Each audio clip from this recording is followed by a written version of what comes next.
Oke, teman-teman, bertemu lagi dengan saya, Pak M.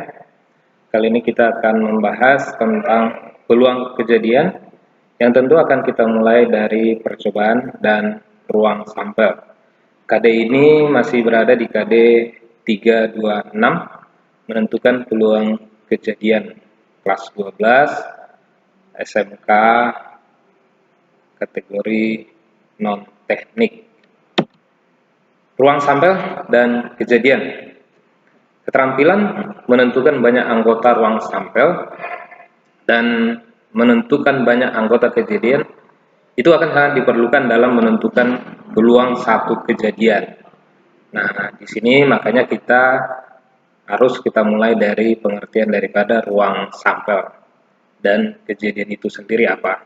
Nah, apa itu percobaan? Percobaan adalah kegiatan atau peristiwa yang memberikan sejumlah kemungkinan hasil, ya. Jadi peristiwa yang berkaitan dengan sejumlah kemungkinan hasil itu namanya percobaan.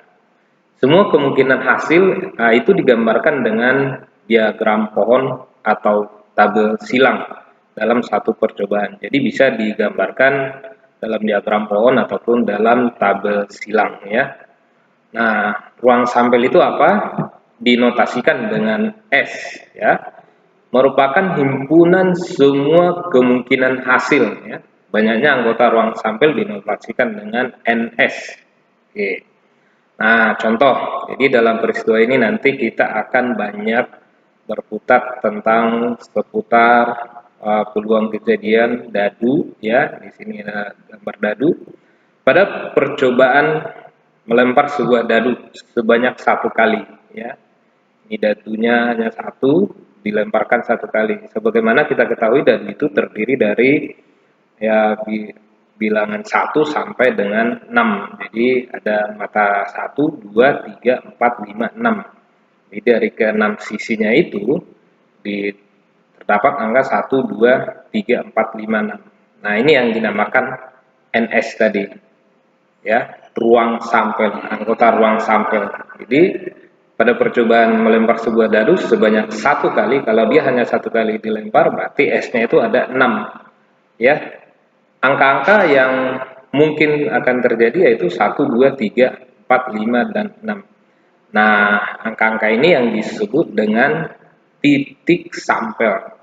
Jadi bisa muncul angka 1, bisa yang menghadapnya itu angka 2, bisa menghadap ke atas angka 3. Jadi NS itu, ya, banyaknya ruang sampel itu ada 6, karena ada 6 kemungkinan yang muncul, yaitu angka 1 sampai dengan angka 6.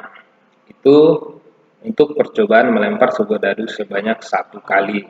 NS-nya adalah 6. Jadi berbeda lagi dengan koin. Kalau koin kan dua sisinya, ada gambar dan ada angka, gambar dan angka, berarti ada dua ruang sampelnya, ya. Oke. Nah, kejadian itu apa? Dalam himpunan salah satu kemungkinan hasil itu dinamakan kejadian, dinotasikan dengan K, ya. Kejadian merupakan himpunan bagian dari ruang sampel. Jadi ruang sampel tadi bagiannya ya diantaranya itu adalah kejadian. Jadi merupakan bagian himpunan bagian dari ruang sampel. Banyaknya anggota kejadian dinotasikan dengan NK. Jadi kejadian itu dinotasikan dengan K. Banyaknya anggota kejadiannya dinotasikan dengan NK. Perlu saya catatkan, menentukan anggota suatu kejadian atau NK tadi dapat dilakukan dengan cara mendaftar semua titik sampel. Ya, bisa dengan diagram pohon, bisa dengan tabel silang tadi. Kemudian dipilihlah kejadian yang diharapkan muncul. Jadi bisa dengan dilakukan dengan cara mendaftar semua titik sampelnya, kemudian dipilih kejadian yang diharapkan muncul. Nah, ini akan lebih simpel lagi kalau misalkan kita aplikasikan dalam contoh soal, ya. Oke, nah ini contoh nih, lagi-lagi masih tentang dadu. Dilakukan percobaan melempar dua dadu secara bersama-sama sebanyak satu kali. Ingat ya, ada dua dadu, ya. Dua dadu itu terdiri dari 6 sisi, ya. Masing-masing ini sama, angka 1 sampai angka 6, ya.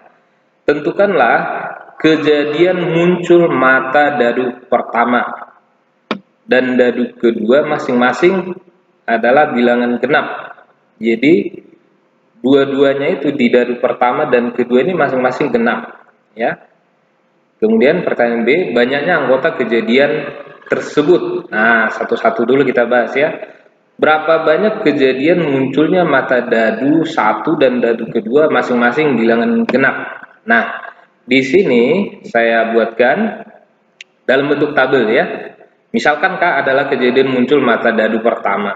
Nah, K kejadian ya. Jadi, dan kejadian mata dadu pertama dan dadu kedua masing-masing adalah bilangan genap. Jadi yang dipilihkan itu adalah yang genapnya saja. Meskipun tadi ada setiap mata dadu itu ada angka 1, 2, 3, 4, 5, 6. Jadi yang bilangan genapnya itu adalah 2, 4, dan 6. Baik di dadu 1 ataupun di dadu 2. Di mata dadu yang kedua juga sama ya, 2, 4, dan 6. Karena 1, 3, dan 5 itu bukan merupakan bilangan genap. Nah, dari sini kita bisa pasangkan, akan muncul kemungkinannya mata 2 dengan 2, 4 dengan 2, 6 dengan 2, ya.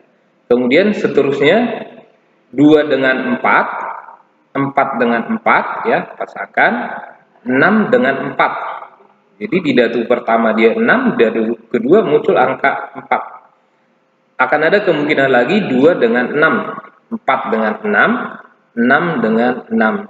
Nah, inilah anggota kejadiannya. Jadi ada 1, 2, 3, 4, 5, 6, 7, 8, 9. Ada 9 kejadian. Ada anggotanya. Pasangan yang mungkin terjadi 22, 42, 62, 24, 44, 64, 26, 46, dan 66. Ya. Ini mungkin terjadi. Inilah yang kejadian yang mungkin terjadi. Oke.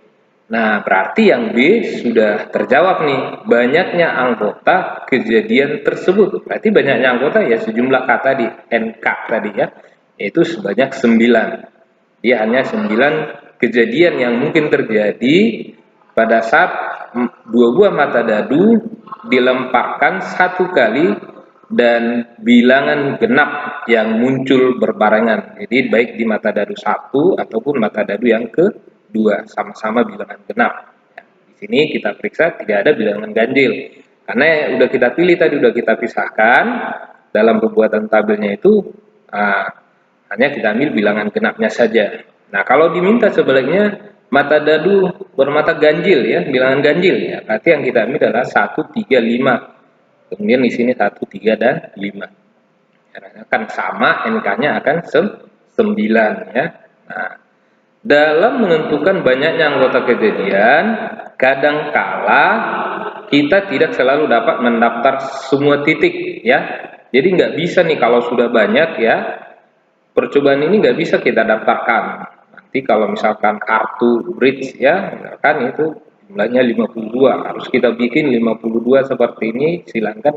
Nah, itu ada kemungkinan tidak mungkin mendaftarkannya lewat percobaan seperti ini. Maka pertama tadi kita bahas adalah percobaan.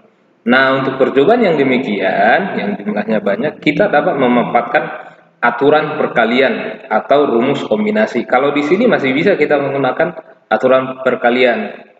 Tentu masih ingat dong aturan perkalian yang sudah ada di video yang sebelumnya ya.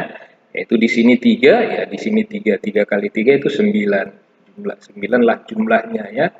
Nah, kalau lebih banyak lagi ya dan lebih bervariasi lagi berarti menggunakan kombinasi. Kombinasi juga sudah kita bahas di video sebelumnya. Silakan ditonton lagi video sebelumnya tentang kombinasi ataupun peluang kejadian yang berkaitan dengan faktorial dan permutasi dan kombinasi ya, untuk mengingatkan kembali.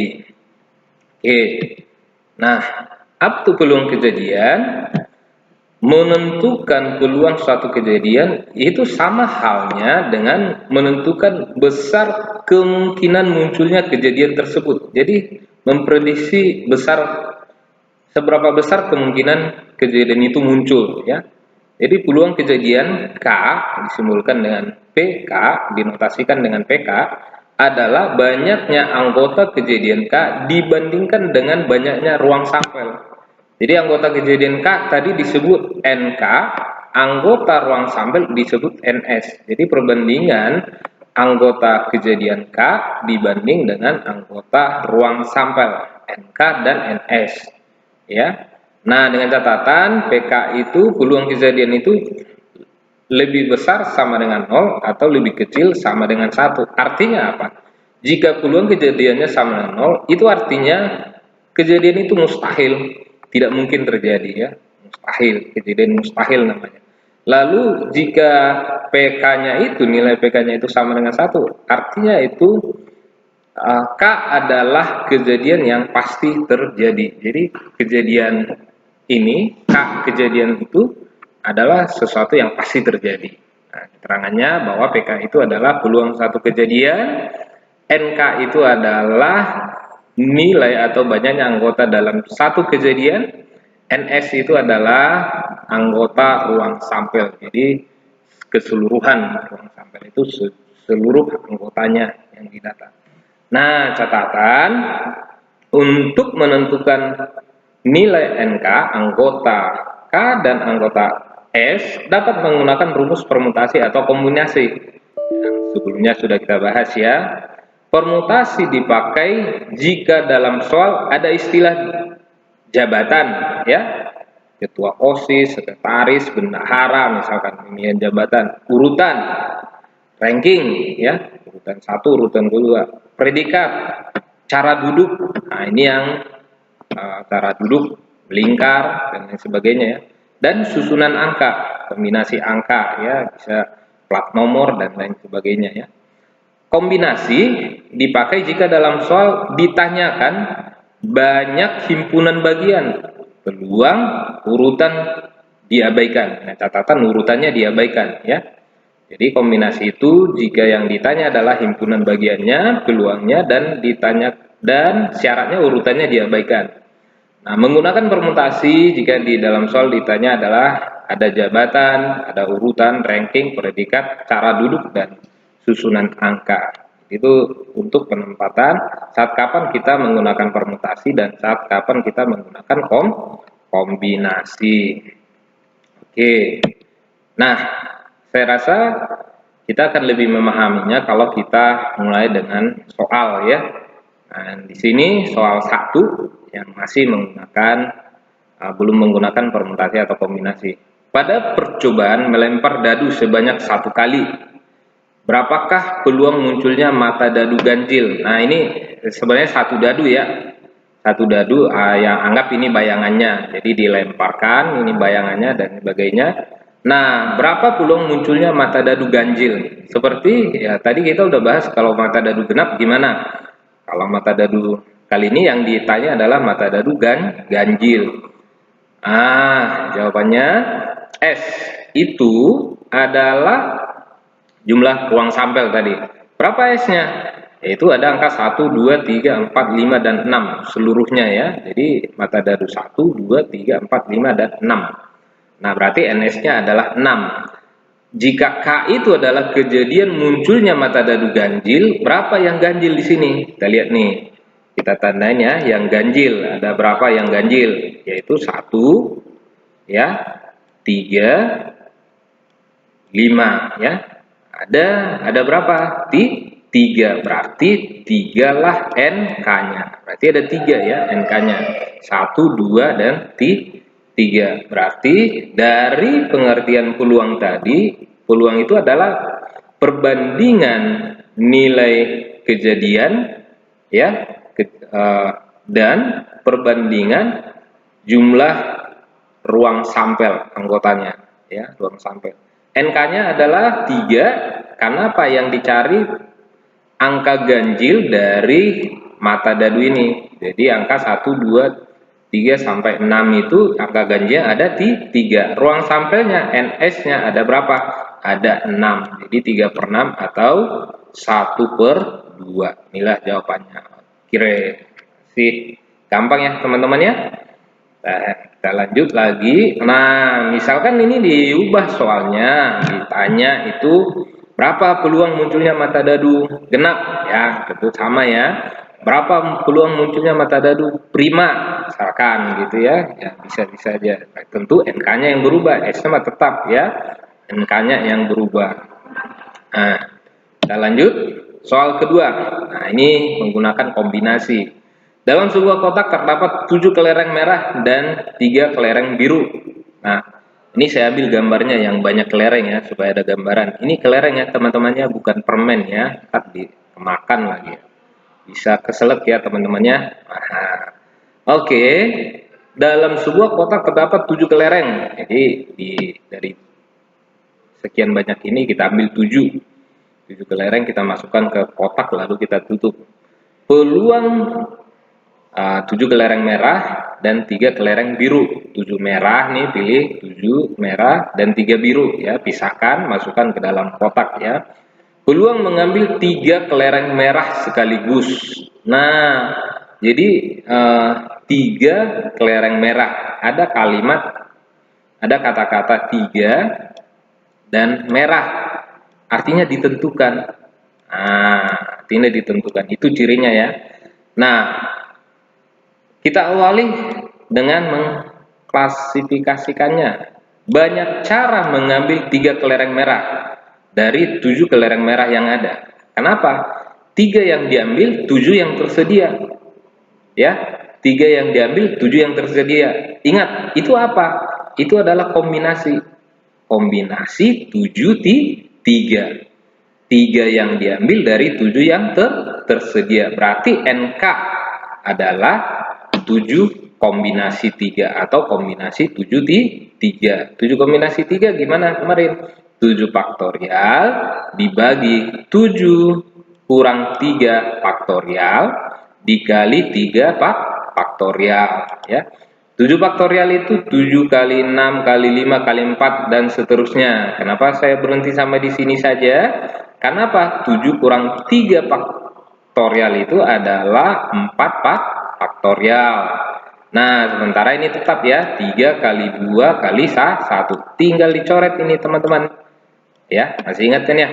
Jadi tinggallah 7 kali 5 kali 6 ya. Ini coret ya, ini coret.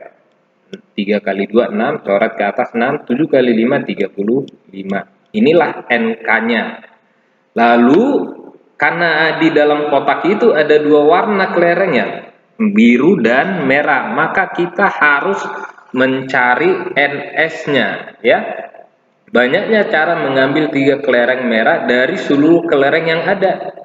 Ya, dari seluruh kelereng yang ada. Seluruhnya itu ada 10, 7 merah dan 3 biru ya. 7 merah dan 3 biru. Nah, karena 3 yang kita ambil dari seluruhnya berarti ada kombinasi 10 3. 10 C3. Ya.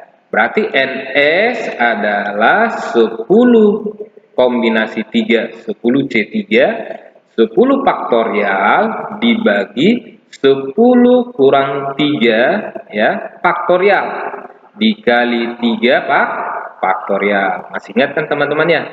Nah, seperti biasa, 10 faktorial itu 10 kali 9 kali 8 dikalikan 7 faktorial.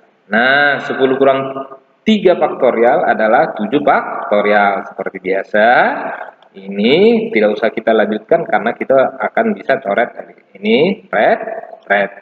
Tinggallah 10 kali 9 kali 8 dibagi 3 kali 2. Nah, kalau kita bagi ini masih bisa ya teman-teman ya. Ini coret 3 ya. 3, ini coret red 5 ya. 5 kali 3 15 kali 8 itu 120. Jadi NK-nya ketemunya 35, NS-nya ketemunya 120. Pertanyaannya tadi peluang mengambil 3 kelereng merah sekaligus, berarti peluang kejadian K 3 kelereng merah sekaligus yaitu NK dibagi NS. NK-nya tadi sudah ketemu 35, tinggal dimasukkan. NS-nya tadi sudah ketemu 120. 35 dibagi 120 diperkecil dibagi 5 7, dibagi 5 24. 7 per 24. Kalau masih bisa diperkecil ya silakan. Sepertinya ini pecahan terkecilnya. Nah, itu yang menggunakan kombinasi. Ya, teman-temannya, pelan-pelannya diikutin ya, teman-teman. Oke, ini harus perbanyak latihan. Tadi hanya ada 2 jenis kelereng, merah dan biru dalam satu kotak. Terdiri dari 10, dia diambil 3 kelereng merah sekaligus. Jadi bisa aja diatur kombinasinya, bagaimana yang diambil adalah 3 kelereng biru sekaligus misalkan ya. Jadi bisa ditukar-tukar ya, tinggal yang berbeda nanti adalah NK-nya ya, NK-nya. Kalau NS-nya tergantung berapa yang mau diambil dari jumlah keseluruhan. Oke. Baik, soal ketiga teman-teman masih menggunakan kombinasi ya, masih menggunakan kombinasi. Nah, jadi selain kartu, selain koin, kalau koin hanya 2 sisi, kemudian apa tadi kelereng, lalu apa satu lagi yaitu dadu. Ada satu lagi yang sering muncul yaitu persoalan tentang kartu bridge namanya. Tentu sudah sangat kenal ya. Kalau belum kenal, ini dia nih. Kira-kira seperti ini gambarnya. Oke, dari seperangkat kartu bridge diambil 3 kartu sekaligus secara acak. Nah, 3 kartu sekaligus secara acak. Oke, tentukan peluang mendapatkan 3 kartu berwarna hitam. Loh, kok ada warna hitam? Ya, memang kartu ini seperangkat itu maksudnya satu set ya. Satu set itu ada hitam dan merah. Hitam dan merah ya. Hitam dan merah. Ini king, queen. Nah, jadi masing-masing ini sama, setnya sama ya. Setnya sama. Jadi biasakan ini hanya dibedakan dari warnanya saja, hitam dan merah. 3 kartu berwarna hitam, tidak ditentukan kartu apa aja ya, tidak ditentukan. Hanya dikatakan di sini 3 kartu berwarna hitam. Jadi berarti kita masih bisa menggunakan kombinasi. Misalkan K adalah kejadian mendapat 3 kartu warna hitam.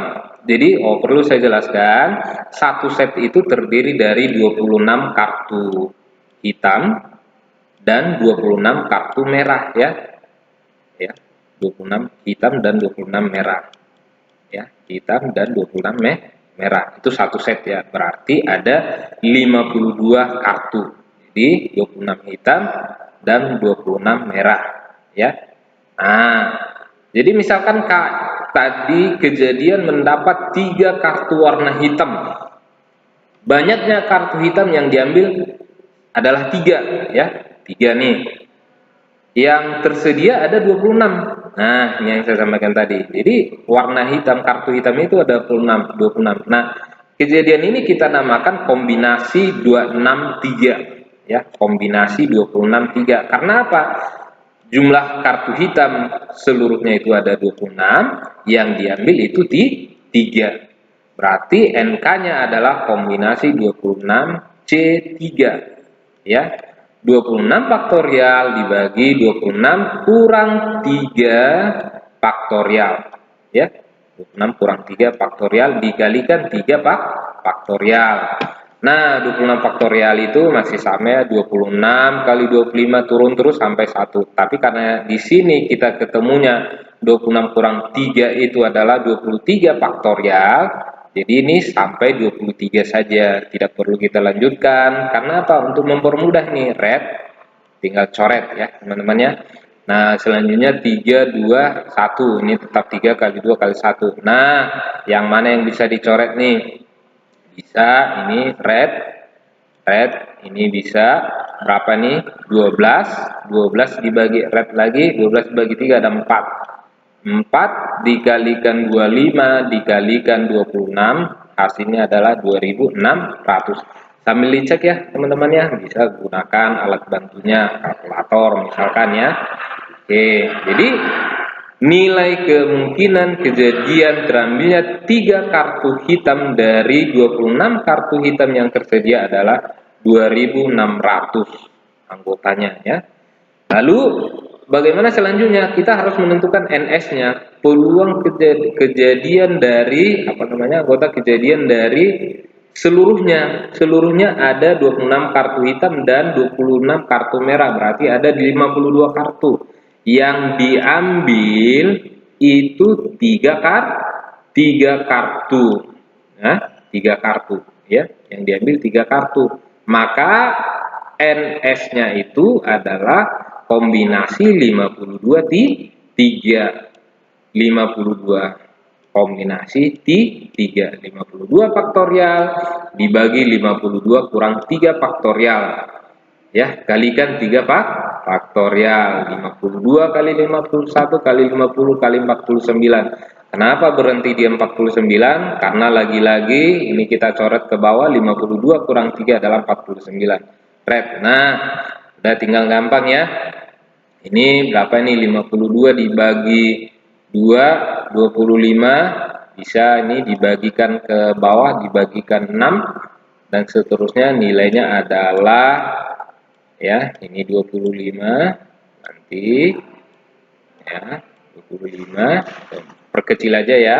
25 kali 51 kali 52 dibagikan 3. Hasilnya adalah 22.100. Maka peluang kejadian terambilnya 3 kartu berwarna hitam dari satu set kartu yang ada, yaitu NK hitam dan N seluruhnya 2600 dibagi 22.100. Coret, red, 26 dibagi 221 dibagi, masih bisa dibagi 12, ini 2 dibagi 12, ini